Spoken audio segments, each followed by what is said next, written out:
ಆತ್ಮೀಯ H16 news ಅರ್ಥಾತ್ ದೇಶದ ನಮಗೆ ಸ್ವಾಗತ. ನಾನು ನಿಮ್ಮ ವೈಎಂ ಆಯತ್ವ ಮಲ್ಲಪ್ಪ ಜ್ಯೋತ್ ಅವರ ಆತ್ಮೀಯರು. ಉಮೇಶ್ ನಮ್ಮ ನಡುವಲ್ಲಿ ಇವತ್ತ ಕನ್ನಡದ ಹಾಸ್ಯ ನಟ, ಅದ್ಭುತ ಅಂದರೂ ಅಡ್ಡಿ ಇಲ್ಲ.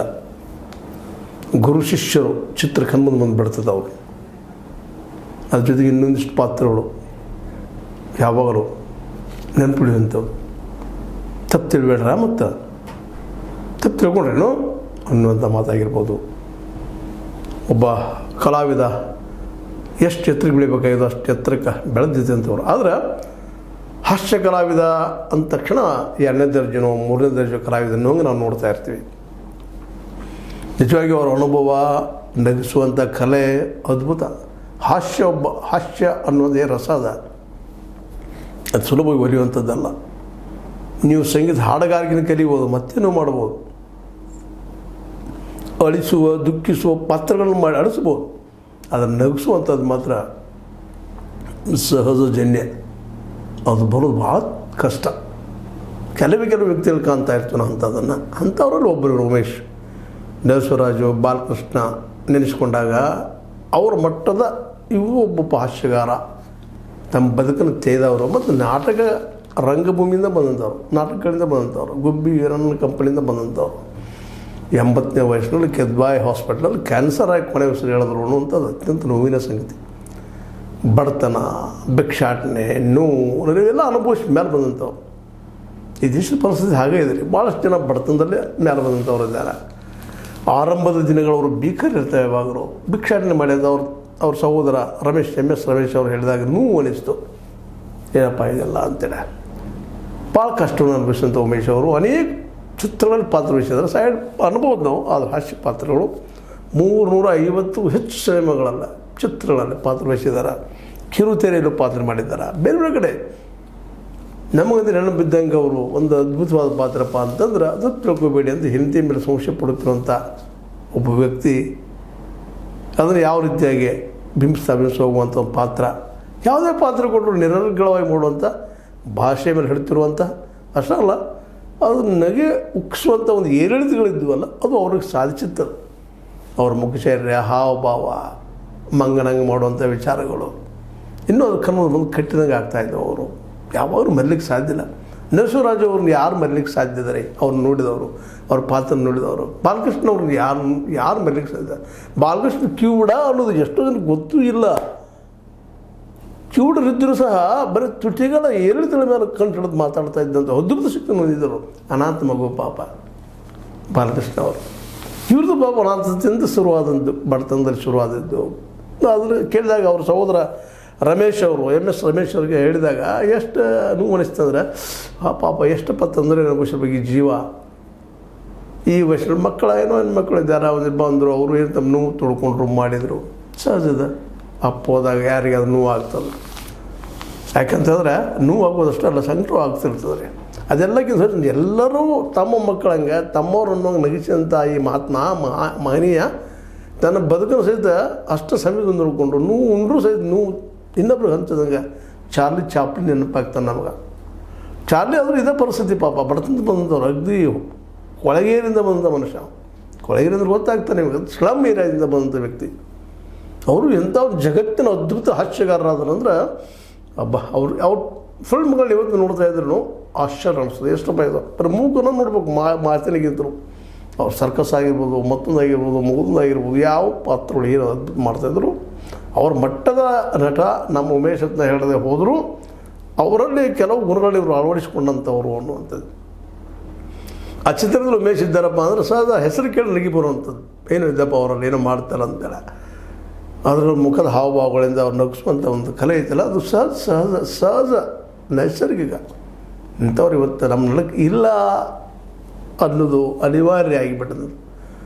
ಯಾಕಂದ್ರೆ ಬಡತನ ಕಾರಣ, ಮತ್ತೊಂದು ಕಾರಣಕ್ಕೆ, ಊಟ ಸರಿಯಾಗಿ ಇಲ್ಲದ ಕಾರಣ, ಅನೇಕ ಕಾರಣ ಬಾಲ್ಯಾವಸ್ಥೆ ಆಗ್ತಾ ಬರ್ತಾವೆ. ನಮ್ಮ ಜೀವನದಲ್ಲಿ ಅಂತ ಬಂದು ಹೋಗಿರ್ತಾವೆ. ನಾವು ಮುಪ್ಪಾವಸ್ಥೆಗೆ ಬಂದಾಗ ಸಾಕಷ್ಟೆಲ್ಲ ಗಳಿಸಿರ್ತೀವಿ, ಮಾಡಿರ್ತೀವಿ, ತಿನ್ನೋದಕ್ಕೆಲ್ಲ ಇರ್ತದೆ. ಅದ್ರ ಬಾಯಿ ಹೋಗಿಬಿಟ್ಟಿರ್ತದೆ ಅಂತ ನಮ್ಮಲ್ಲಿ ಗಾದಿ ಮಾತಾಯಿತು, ಸುಳ್ಳಲ್ಲದು, ಭಾಳ ವಾಸ್ತವ ಸತ್ಯ. ಹಲ್ಲಿದ್ದಾಗ ಕಡ್ಲಿಲ್ಲ, ಕಡ್ಲಿದ್ದಾಗ ಹಲ್ಲಿಲ್ಲ ಅನ್ನುವಂಥದ್ದು. ಚಾಪ್ಲಿನ್ ಚಿತ್ರಗಳು ಸಾಕಷ್ಟು ನೋಡಿದ್ವಿ. ನೋವು ದುಃಖ ಎರಡು ನೋವಿನ ಜೊತೆಗೆ ಸಂತೋಷಪಡಿಸುವಂಥ ಒಂದು ಕಲೆ ನಿಜವಾಗಿ ಇವ್ರಿಗೆ ಅದ್ಭುತವಾಗಿ ಒಲಿದು ಬಂದಿತ್ತಪ್ಪ ಅಂತ ಹೇಳ್ಬೇಕಾಗ್ತದೆ ರೀ. ಉಮೇಶ್ ಅವ್ರ ಬದುಕಿದ್ದು ಹಾಗೆ ಇದೆ ಪರಿಸ್ಥಿತಿ. ಬಡತನದ ಮೇಲೆ ಬಂದವ್ರು ಇವರು ನೋವನ್ನು ಉಂಡಂತೆ ಅವರು ದಿನನಿತ್ಯ ಬದುಕು ಹೋರಾಟ ಮಾಡಿದ್ರು. ಎಷ್ಟು ಫಿಲ್ಮ್ದಲ್ಲಿ ಯಾವ ಫಿಲ್ಮ್ದಲ್ಲಿ ರೆಫರ್ ಮಾಡಲ್ಲ ನಿಮಗೆ 350 ಫಿಲ್ಮ್ದಲ್ಲಿ ಎಲ್ಲ ಒಂದು ಆದರ್ಶನ ಎಲ್ಲ ಒಂದು ರೀತಿ ನಗಿಸೋದು ಮಾಡೋದು ಖುಷಿಯಿಂದ ಇಡಕ್ಕೆ ಪ್ರಯತ್ನ ಮಾಡಿದ್ದು. ಅದು ತಮ್ಮ ಬದುಕು ಮಾತ್ರ ಯಾವಾಗಲೂ ದುಃಖದಿಂದ ಇರುವಂಥದ್ದು. ಚಾಪ್ಲಿನ್ದು ಅವ್ರದ್ದಾಯಿತು, ನರಸಿಂಹರಾಜು ಅವ್ರದ್ದಾಯಿತು, ಬಾಲಕೃಷ್ಣ ಅವ್ರದ್ದು ಪಾಪ ಎಲ್ಲೋ ಅನಾಥ ಹುಟ್ಟಿದಂಥ ವ್ಯಕ್ತಿ ಏನೆಲ್ಲ ಗಳಿಸಿದ್ರು. ಏನು ದೊಡ್ಡ ಕನಸ್ಕೊಂಡ್ರು ಬಾಲಕೃಷ್ಣ ಅವರು. ಇವತ್ತು ನೆನೆಸ್ಬೇಕಾಗಿದೆ ಅದನ್ನು. ಅಭಿಮಾನ ಸ್ಟುಡಿಯೋ ಮಾಡಿ ಕನ್ನಡದಲ್ಲಿ ದೊಡ್ಡ ಒಂದು ಸ್ಟುಡಿಯೋ ಮಾಡ್ಬೋದು. ಅದು ಪಾಪ ಆಗಲಿಲ್ಲ. ಸರ್ಕಾರಗಳು ಭೂಮಿ ಕೊಟ್ಟಿದ್ದು, ಅವತ್ತಿನ ಸಹ ಕಲಾಕಾರರಾಗಿರ್ಬೋದು ಯಾರೋ ಆಗಿರ್ಬೋದು ಹೆಲ್ಪ್ ಮಾಡಲಿಲ್ಲ ಅವರಿಗೆ. ನೋವು ಅನುಭವಿಸ ತೆಗೆಕೊಂಡು ಹೋಗಿಬಿಟ್ರು. ನರಸಿಂಹರಾಜು ಅವರು ಸಣ್ಣ ವಯಸ್ಸಿನಲ್ಲಿ ಹೋದರು. ಈಗ ನಮಗೆ ಉಮೇಶ್ ಅವರು ತಮ್ಮ 80ನೇ ವಯಸ್ಸಿನಲ್ಲಿ ಹೋದರೂ ಸಹಿತ ಇನ್ನೂ ಇರಬೇಕಪ್ಪ, ಅವ್ರು ಇರಬೇಕಾಗಿತ್ತು ನಮ್ಮ ಜೊತೆಗೆ. ಇನ್ನಷ್ಟು ಮುಂದಿನ ಜನಾಂಗಕ್ಕೆ ನಗಿಸೋದೇ ಆದರ್ಶ ಕಲಿಸುವಂಥದ್ದು ಭಾಳ ಮಹತ್ವದಿದೆ ಅದು. ಯಾಕಂದ್ರೆ ಇತ್ತ ನೀತಿನೂ ಇರಬೇಕು, ಜೊತೆಗೆ ನಮ್ಗೆ ಗೊತ್ತೂ ಆಗಬಾರ್ದು. ಕಲೆಯ ಮೂಲ ಉದ್ದೇಶ ಅದು ಒಬ್ಬ ವ್ಯಕ್ತಿಯನ್ನು ಪರಿವರ್ತನೆ ಮಾಡುವಂಥದ್ದು. ಸಾಂಸ್ಕೃತಿಕವಾಗಿ, ನಾಗರಿಕವಾಗಿ ಒಬ್ಬ ರಾಜಕೀಯ ವಯಸ್ಸಿನ ದಿಟ್ಟನ್ನು ತಯಾರು ಮಾಡೋಂಥ ಶಕ್ತಿ ಅವ್ರಿಗೆ ಇರ್ತದೆ ಆ ಕಲಾವಿದರಿಗೆ. ಅಂಥ ಕಲಾವಿದರಲ್ಲಿ ಒಬ್ಬರು ಉಮೇಶ್ ಅವರು ತೀರಿದಂತ ಏನೂ ನಾವು ಹೇಳ್ತಾ ಇಲ್ಲ, ಫ್ಯಾಕ್ಟನ್ನು ಹೇಳ್ತಾ ಇದ್ವಿ ನಿಮಗೆ. ಫಿಲ್ಮ್ಗಳ ಹೆಸರು ಹೇಳಲಿಕ್ಕೆ ಸಾಧ್ಯ ಇಲ್ಲದಷ್ಟು ಫಿಲ್ಮ್ಗಳನ್ನ ಮಾಡಿದ್ದಾರೆ ಅವರು. ನಮ್ಮಲ್ಲಿ ಇಲ್ಲಿ ಉತ್ತರ ಕನ್ನಡದ ಗಾದಿ ಮಾತದ ಧಾರವಾಡದ ಓದಲಾಗೆ ಏನಪ್ಪ ಅಂದರೆ ಕಣ್ಣು ಮುಚ್ಚಿ ಕಲ್ಲು ಹೋದ್ರೆ ಕವಿ ತಲೆಗೆ ಹೋಗಿ ಬಡಿತದೆ ಅಂತೇಳಿ. ಹಂಗೆ ಇವರು ಫಿಲ್ಮ್ಗಳು ನೀವು ಯಾವುದೂ ತೆಗೆದುಕೊಳ್ಳಿ ಅಲ್ಲಿ ಹಾಸ್ಯ ಇರೋದಿಲ್ಲ ಇಲ್ಲ. ಅಂಥ ಒಂದು ಪ್ರತಿಯೊಂದರಲ್ಲೂ ವೈವಿಧ್ಯತೆ ಅಂದರೂ ಸಹಿತ ಕೆಲವೊಂದು ಸೇಮ್ ಅನಿಸುತ್ತೆ ಅವ್ರದ್ದು. ಅದೇನಪ್ಪ ಇಲ್ಲೇ ಹಾಕಿದ್ದೇನೋ ಅಂತೇಳಿ. ಆದರೆ ಅದು ಮತ್ತೆ ನಗಿ ಉಬ್ಬಿಸ್ತಾ ಇತ್ತು. ಇಂಥ ಪ್ರತಿಭಾವಂತರು, ನೋವನ್ನು ಉಂಡ ನಗೆಯನ್ನು ಕೊಟ್ಟಂಥವರು, ಜೊತೆಗೆ ನಗ್ತಾ ಬಾಳಿದವರು, ಕೊನೆಯವರೆಗೂ ಸಹಿತ ನಗ್ತಾ ಇದ್ದರಂತೇಳಿ ಸುದ್ದಿಗಳು ಬರ್ತಾಯಿದ್ವು. ಅದನ್ನು ಅವ್ರ ಸಮೀಪ ಹೋದವ್ರಿಗೆ ಖುಷಿಯಿಂದ ನಾವು ಹೊಳ್ಳಿ ಬರ್ತೀನಿ, ಮರಳಿ ಬರ್ತೀನಿ, ಗೆಲ್ತೀನಿ, ಸಾವನ್ನು ಗೆದ್ದು ಬರ್ತೀನಿ ಅನ್ನೋಂಥ ದಿಟ್ಟತನ ಅವ್ರಲ್ಲಿತ್ತು.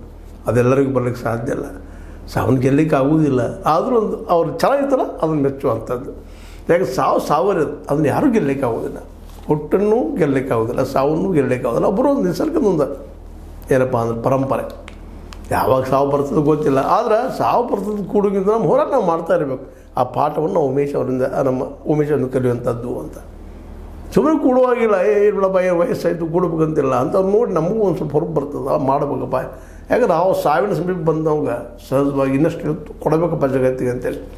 ಆದರೆ ಪ್ರತಿಯೊಬ್ಬ ವ್ಯಕ್ತಿ ತಿಳ್ಕೊಂಡಿರ್ತಾರ ನನಗೆ ಸಾವೂ ಇಲ್ಲ ಅಂತೇಳಿ. ನಾನು ನಿರಂತರ ಶಾಶ್ವತ, ಅದಕ್ಕಾಗಿ ಸಾಕಷ್ಟು ಗಳಿಸ್ತಾನೆ ಇರ್ತಾನೆ. ಕೋಟಿಗಳು ಗಳಿಸ್ತಾನೆ. ಎಲ್ಲ ಕಳೆದು ಹೋದ್ಮೇಲೆ ಸಹಿತ ಆ ಹೋದ್ಮೇಲೆ ಎಲ್ಲ ಹೋಗಿಬಿಟ್ಟಿದ್ದಾವೆ. ಆಮೇಲೆ ಬೇರೆ ಎಂತೆಂತ ಬಂದು ಹೋಗಿದ್ದಾರೆ ಜಾಸ್ತಿ ಅಲ್ಲ. ಆದರೆ ಅವ್ರು ಬಿಟ್ಟು ಅಂತ ಒಳ್ಳೆಯದನ್ನು ನಮ್ಮ ಜೊತೆಗೆ ಅದ, ಕೆಟ್ಟತನ ಮರೆತು ಹೋಗ್ಬಿಟ್ಟದ ಬಿಡಪ್ಪ ಅಂತೇಳಿ. ಇವತ್ತು ನಾವು ಕೆಟ್ಟಗಿರನ್ನು ನೆನೆಸೋದಿಲ್ಲ. ಯಾರು ನೆನೆಸ್ತೀವಪ್ಪ ಜೀವನದಾಗ ಅಂದ್ರೆ ನಮಗೆ ಸಹಾಯ ಮಾಡಿದವರು, ಉಪಕಾರ ಮಾಡಿದಂಥವ್ರನ್ನ. ಆದರೂ ಕೆಟ್ಟಗಳಿಗೇನು ಮೆರಲಿಕ್ಕೂ ಆಗುವುದಿಲ್ಲ. ಯಾಕಂದ್ರೆ ಕೆಟ್ಟವ್ರು ಸಹಿತ ನಮಗೆ ಪಾಠ ಶಾಲೆ.